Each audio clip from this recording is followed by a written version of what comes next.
দেওয়ার ফলে চক্ষু এবং চামড়া থেকে এক একটা চামড়া, মানুষের যে চামড়া, এই চামড়া থাকবে না, জাহান্নামে দেওয়ার সময় এক একটা চামড়া, ইন্না বিল্লা জিলদিল কাফিরি ইতনানি ওয়া আরবাউনা জিরাআন, একটা মানুষকে জাহান্নামে দেওয়ার পূর্বে তার শরীরের যে গঠনটা আছে এই গঠন থাকবে না।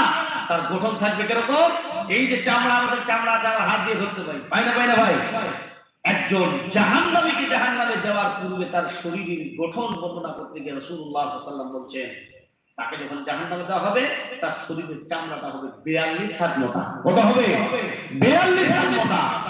আর বৈজ্ঞানিকরা একটা তথ্য দিয়েছেন যে মানুষের সর্ব শরীরের মধ্যে আঘাত করলে সবচাইতে যেটা বেশি লাগে সেটা চামড়ার মধ্যে। চামড়া যদি কেউ আঘাত করে, এখন আপনি একটু চেষ্টা করবেন আর অনুভব করবেন, চামড়াটা চিন্তা দেবেন, মানুষকে বলবেন যে ভাই একটু চামড়াটা চিন্তা তো, চামড়ার মধ্যে দেখবেন এই চামড়ার মধ্যে একটু সময় সময় কি করবেন, ওই যে আপনার আগুন জ্বলছে বা আপনার কি বলে ওটা মোম জ্বলে না, ওই মোমের একটু ছেঁকা দেবেন। কোথায় লাগবে? চামের মধ্যে ছেঁকাটা লাগে। এই জন্য এই চাম এমন একটা জিনিস, আল্লাহ রাব্বুল আলামিন পবিত্র কোরআন কারীমের মধ্যে বলছেন যে মানুষ কিয়ামতের দিন জাহান্নামে দেওয়ার ফলে পুড়ে পুড়ে পুড়ে পুড়ে তাদের চামগুলো পুড়বে কেন? আর এই চাম যদি থাকে তাহলে আমরা নিমিষে পুড়ে ছারখার হয়ে যাবো ভাই, কিন্তু না, আল্লাহ তাআলা নবী করিম সাল্লাল্লাহু আলাইহি ওয়াসাল্লাম বলছেন একটা মানুষকে জাহান্নামে দেওয়ার পূর্বে তার 42 হাত মোটা করে দেওয়া হবে চাম। কেন? আগুনটা আস্তে আস্তে পুড়বে, আর আস্তে আস্তে চামটা পুড়ার কারণে কি হবে? আনন্দ লাগবে ভাই, কি হবে? কষ্ট হবে। আর এই চাম পুড়ে যে চক্ষু এবং চামড়া থেকে যে রসগুলো নির্গত হবে, মানুষের এই শরীর থেকে যে রসগুলো, পুঁজগুলো বের হবে, এই পুঁজগুলো কিয়ামতের দিন এই নিয়মিত নেশা পানকারীদের জন্য মেহমানদারিতা হবে। নাউযুবিল্লাহ। আল্লাহ তাআলা কিয়ামতের দিন এগুলো দিয়ে মানুষকে মেহমানদারি করাবেন। যারা নিয়মিত বিড়ি সিগারেট জর্দা পান করেছেন, নিয়মিত মদ পান করেছেন, তারা জেনে রাখুন কাল কিয়ামতের দিন আল্লাহ রাব্বুল আলামিন এই তিনাতে খাবাল, এই যে মানুষের জ্বলে যাওয়া চামড়া থেকে পদার্থগুলো আল্লাহ রাব্বুল আলামিন কিয়ামতের দিন পান করাবেন। এই পান ভাই, সামান্য একটা মানুষের ঘা, আমরা পিঠের ঘা দেখতে পেলে আমাদের ভাত বুঝে না, ওইখানে তো পুজের উপর পুজ আপনাকে নিয়ে এসে দেওয়া হবে এবং জোর করে আপনাকে পান করতে বলা হবে, ও উপায় থাকবে না ভাই। এই জন্য আমরা নিজেদেরকে আগে আত্মরক্ষা করি, নিজেদের নফসকে আগে আমরা জাহান্নামের আগুন থেকে বাঁচাই। 4 শ্রেণীর মানুষ জাহান্নামে যাবে, চূড়ান্ত যাবে, কিন্তু তার আগে আল্লাহ রাব্বুল আলামিন কিছু সহজ পন্থা রেখেছেন। আল্লাহ রাব্বুল আলামিন জান্নাতে যাওয়ার পথ খুলে রেখেছেন।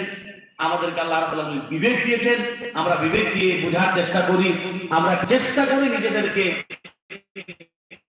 নিজেদের আত্মসমালোচনা করার এবং নিজেদের পাপগুলো আমরা যারা আজকে এসেছি আমরা খতিয়ে দেখবো এই 4 শ্রেণীর মধ্যে আমরা কি শ্রেণীভুক্ত নাকি, আমরা আজকে খতিয়ে দেখবো। যদি আমরা থাকি তাহলে এই সবার মাধ্যমে নিজেদেরকে পরিবর্তন করার চেষ্টা করবো। আমরা হবো তো ভাই ইনশাআল্লাহ নাকি? কি ভাই আমরা বলবো তো সবাইকে? বলবো তো ইনশাআল্লাহ? সবাইকে আমরা ইনশাআল্লাহ বলবো।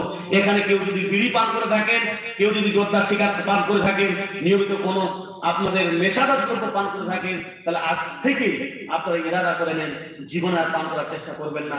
তওবা করার সুযোগ হয়তো আল্লাহ তাআলা আপনাকে দিতেও পারে।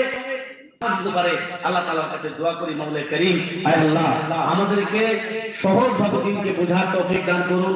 আমরা আজকের যে বিষয়টা আলোচনা করলাম এই বিষয়ে আল্লাহ আমি যেন আগে সচেতন হতে পারি, আমি এর জন্য আল্লাহ তোমার কাছে জোরালো দাবি জানাই। আল্লাহ তুমি তার তৌফিক দান করুন, সকলে বলি আল্লাহুম্মা আমিন। ভাই শেষের কথা হচ্ছে যে এই মাদ্রাসা কি নাম বললেন?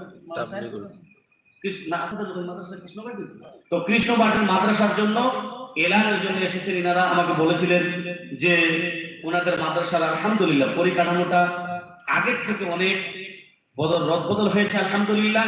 আর বিশেষ করে যুবকরা তারা কাছে এসেছে।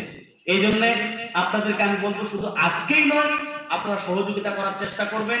এই মাদ্রাসা আছে বলে এই দিন জিন্দা আছে। দিনের কথা 4টা কথা আপনারা শুনতে পাচ্ছেন। মাদ্রাসা উঠে গেলে ভাই দিন আর এই যে টুকটুক যে আলোটা জ্বলছে না, এটাও থাকবে না, সব উঠে যাবে। আল্লাহ নবী সাল্লাল্লাহু আলাইহি ওয়াসাল্লাম একটা হাদিসে, শেষ হাদিস একটা বলে দিই। আল্লাহ নবী সাল্লাল্লাহু আলাইহি ওয়াসাল্লাম বলছেন যে রাসূলুল্লাহ সাল্লাল্লাহু আলাইহি ওয়াসাল্লাম বলছেন, ইন্নাল্লাহা ইয়াকবিদুল ইলমা ইনতিজাআন ইয়ানতাজিউহু মিনাল